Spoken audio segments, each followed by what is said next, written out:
नमस्कार, शोभाज किचनमध्ये तुमचं खूप खूप स्वागत आहे. तर हा माझा आज पहिलाच व्हिडिओ आहे आणि आज मी बनवणार आहे मटरची कचोरी. तर थंडीचा सीझन चालू आहे म्हटल्यावर मटरची कचोरी तर बनायलाच पाहिजे. मग चला तर मग बनवूया मटरची कचोरी. तर त्यासाठी आपल्याला साहित्य लागणार आहे 150 ते 200 ग्राम मटर आहे, 10 ते 12 काळी मिरी, 1 टीस्पून जिरे, 1.5 टीस्पून बडीशेप आहे, 2 टीस्पून धने अख्खे धने, चवीनुसार मीठ, 1 वाटी गव्हाचं पीठ, 1 वाटी मैदा, 4 मिरच्या आहे, 1 इंच आलं आहे आणि थोडीशी कोथिंबीर, तळण्यासाठी तेल आहे.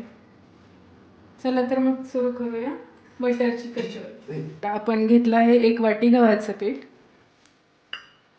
नंतर 1 वाटी मैदा आहे, चवीनुसार मीठ, आपल्या चवीनुसार तुम्ही घालू शकता, आणि कडकडीत तापलेलं मोहन याच्यावर घालायचं आहे. तर हे चांगलं मिक्स करून घ्यायचं जेणेकरून याच्यामध्ये गाठी व्हायला नको. तर आता याच्यात गाठी झालेल्या नाही आहेत. घट्टसर असं पीठ मळून घ्यायचं आहे.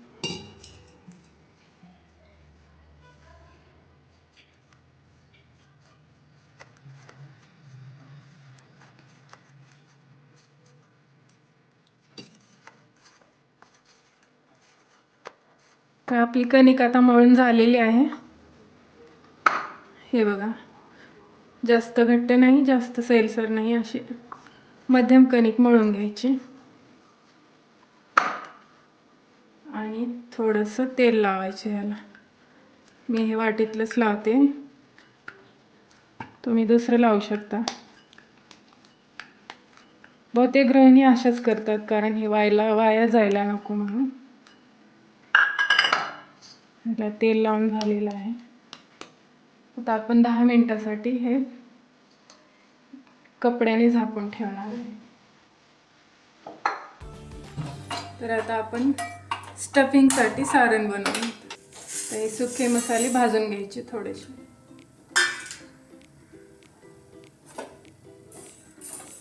जास्त भाजायचे नाहीत, थोडेसे मंद आचेवर खमंग सुगंध येईपर्यंत असे भाजून घ्यायचे.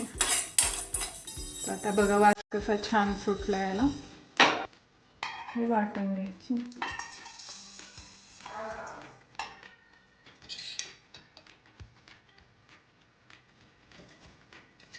गॅस वाढवूया आणि याच्यामध्ये सोलून घेतलेले मटार टाकायचे. 4 मिरच्या तुकडे करून टाकायचे.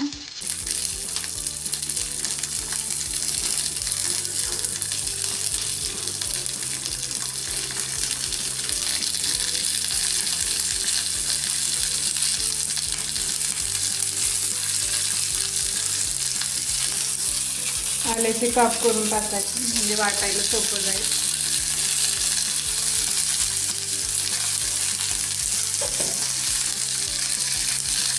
कोथिंबीर आपल्याला कच्ची घालायची.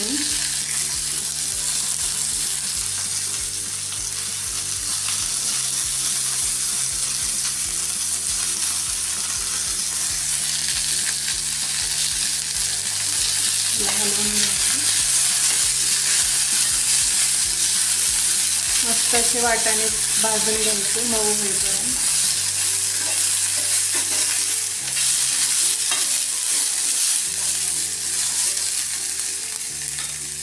आणि आता याच्यावरती झाकण ठेवायचं म्हणजे सगळीकडे सारखं शिजलं जाईल. असं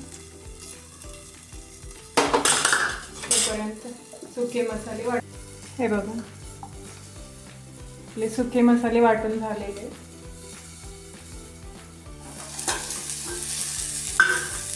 मध्ये मध्ये मला हलवत जायचं म्हणजे खाली चिकटणार नाही. वाटाणे चांगले काळे डाग येईपर्यंत भाजून घ्यायचे.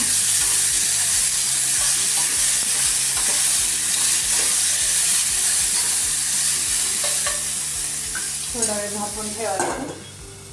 बघा आता आपले मटार भाजून झालेले आहेत, मऊ झाले आहेत.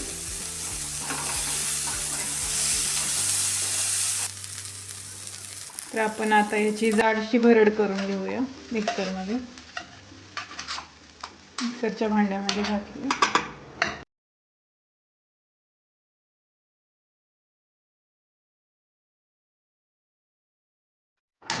पुढे ठेवलेली आहे.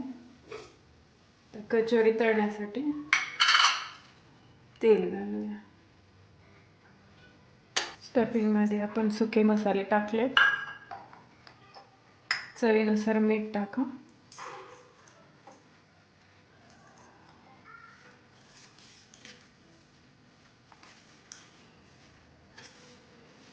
तर हे बघा आपलं पीठ छान मऊस झाले. असं अजून थोडं मळून घेऊया.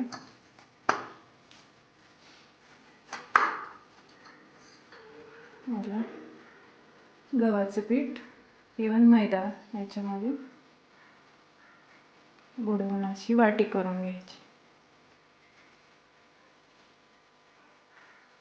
बघा आपली छान अशी वाटी तयार झाली. आपलं सारण त्याच्यामध्ये भरून घ्यायचं.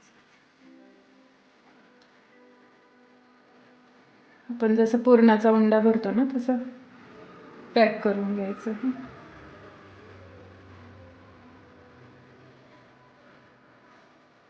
जास्तचं पीठ काढून घ्यायचं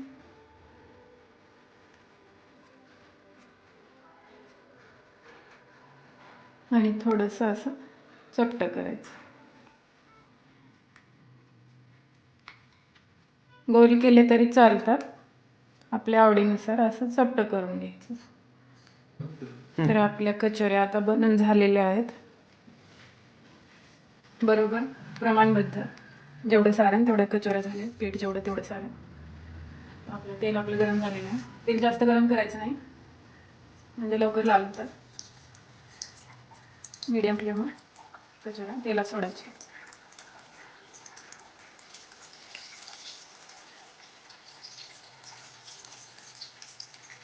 माझी कढई मोठी आहे म्हणून फ्लेम जास्त केला आहे.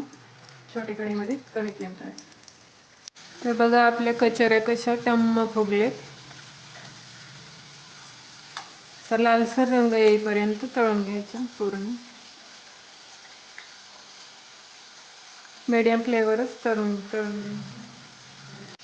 तर आता आपण ही काढून घ्यायचं. आपल्या कचोऱ्या तळून झालेल्या आहेत.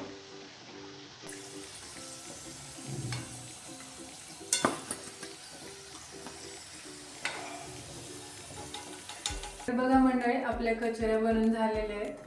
हे बघा एकदम क्रिस्पी अशा छान कचोऱ्या झालेल्या आहेत. हे बघा कसं सारण भरलेलं आहे. टम्म फुगून कचोऱ्या तयार आहेत. कशी वाटली तुम्हाला रेसिपी मला कमेंटमध्ये नक्की सांगा. आणि माझ्या चॅनलला लाईक करा, शेअर करा आणि सबस्क्राईब नक्की करा. सबस्क्राईब खूप मोलाचं आहे.